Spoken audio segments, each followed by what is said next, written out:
Hello everyone, my name is Jordan Academician and I will be presenting our process flow diagram for acetone production from isopropanol. This plant is designed based on the dehydrogenation of isopropanol, which produce acetone, hydrogen, and water as its main products. To improve efficiency and minimize waste, we have incorporated a recycle system into the process. The process starts with pumps P1 to P5, where P1 feeds isopropanol into the system and P5 handles the recycle stream. Heat exchangers are used to optimize the temperatures for both fraction and separation. The reactor, R1, is where the dehydrogenation reaction occurs, converting isopropanol into acetone, hydrogen, and water. The output from the reactor then enters the separator, which removes hydrogen gas while sending the liquid stream to the next stage. For purification, we utilize distillation columns C1 to C3. For the process, C1 separates hydrogen gas, ensuring a safer and more efficient process. C2 separates water from acetone, and C3 further purifies the acetone while directing some liquid back into the recycle stream.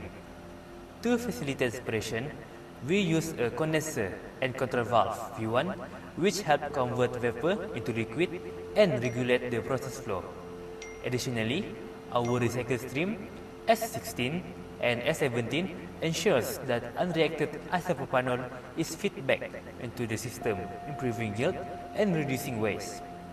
Overall, this process ensures high acetone purity, efficient separation, and resource optimization through recycling. It is a cost-effective and sustainable approach to acetone production.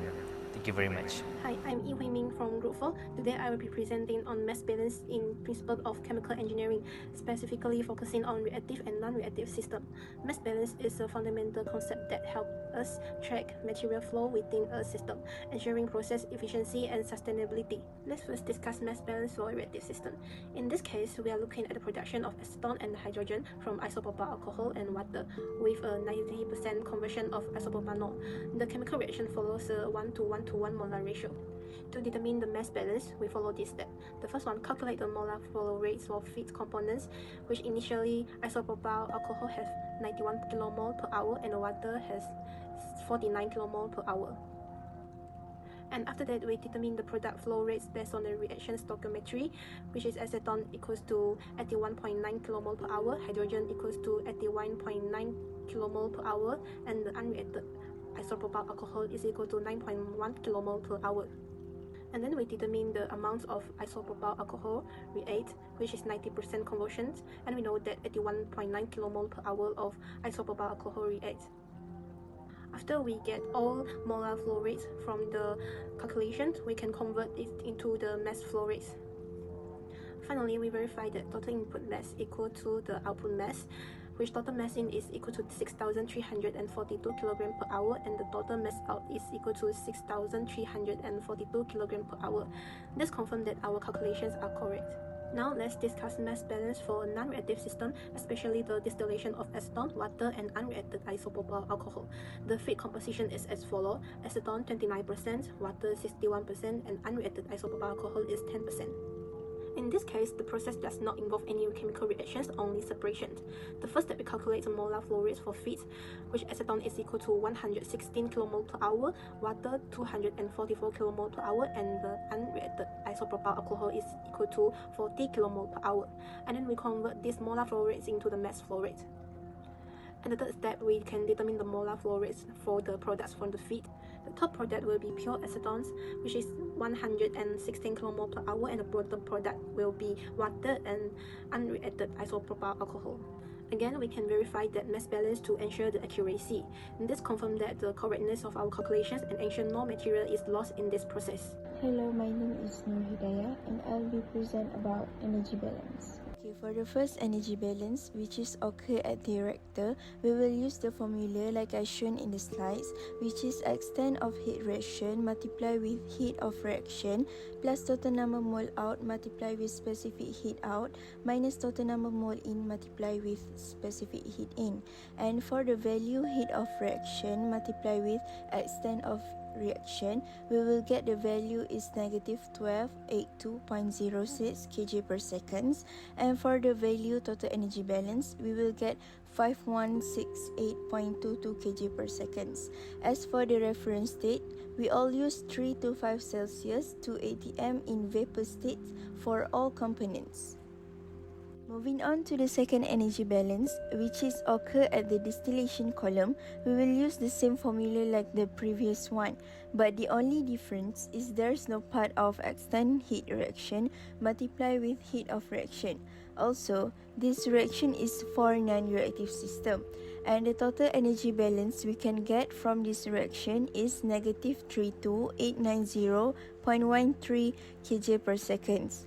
As for the reference state, we all use 51 Celsius 2.3 atm in liquid state for all components. Assalamualaikum and hi, my name is Akif and I will explain the layout design that we use to produce acetone and calculation for pressure drop across all the pipeline. The layout consists of 7 pipelines that have their function and were built using the materials such as commercial steel pipe, valve, reactor and more. As you can see in pipeline 1, the pump was used to pump the reactant to the reactor. In pipeline 2, the heater was installed to preheat the reactant before entering the reactor to reduce the reactor energy consumption. Then in pipeline 4, the cooler was used to cool the product before it entered the flash unit, which functioned to separate the vapor and remainder of the flow. After that, in pipeline 5, the remaining product will be condensed by using a condenser before entering the distillation column. Lastly, the pure product of acetone will be transferred to the storage tank through the pipeline 7 using the pump. Next, to calculate the pressure drop, we need to use this equation. From the mass flow rate given, we can find the velocity for each pipeline. Then, we calculate the Reynolds number and their friction factor. As for gaseous state, we assume there is no frictional loss due to density and dynamic viscosity of gases being too small. As a result, to calculate the pressure drop, we use Darcy-Weisbach equation. Otherwise, for liquid state, we consider the frictional loss as the density and dynamic viscosity of liquid is bigger than gases. Lastly, we use the energy equation to calculate the pressure drop and pump power for liquid pipeline. In the end, here is the summary for all the value from the calculation, including the pressure drop for each pipeline. As a result, the total pressure drop for this layout is 365.35 kilopascal. That's all from me. Thank you. Hi, my name is Mu'aykal Sazwan bin Surimansyah and I will continue my friend's presentation by discussing the strategies to deliver acetone to the storage tank. We focus on 3 key strategies. The first one is piping layout. We use stainless steel for its corrosion resistance. A 2-inch Schedule 40 pipe is chosen as it suits low viscosity fluids like acetone. Gate valves and 90-degree long radius elbows help control the flow and minimize frictional losses. Secondly, pump operation. Pump is important to prevent backflow because naturally, acetone cannot flow up the gradient into a storage tank. A centrifugal pump is selected to ensure efficient transfer and minimize energy consumption. Thirdly, storage tank design. The storage tank is made of stainless steel for durability. The storage tank is cylindrical. API, which is American Petroleum Institute 650, become our reference to design the storage tank and the duration to store the acetone. We also features nitrogen blanketing as recommended by Paris to avoid the acetone from oxidize. To prevent overspill, acetone is limited to 85% of tank capacity. To estimate the pump power, we use the formula as shown in the slide and we got 383.864 watt. For 3 days, The volume of the acetone will be 613.152 meter cube, indicates 85% of the storage tank. So the volume for the storage tank is 721.78 meter cube. To find the dimension of the storage tank, we use volume of cylinder. And we got the diameter equal to 7.72 meter and the head equal to 15.44 meter, as we use the head to diameter ratio, which is 2:1 based on API 650. As the inlet pipe, we use 2 in schedule 40 for better pressure control. That's all from me. Continue with conclusion. Last but not least, in the conclusions, this IDP showcased the application of core chemical engineering principles, including mass and energy balance for optimizing acetone productions. For the fluid mechanics, efficient pipeline design using Reynolds number, Bernoulli's, and the Darcy-Weisbach equations. For the future enhancements, such as process automation, heat integration, safety analysis, sustainable feedstocks, and also the advanced safety measures, will further improve efficiency, sustainability, and safety, creating a more cost-effective and environmentally friendly for acetone production process in the future. That's all from us. Thank you.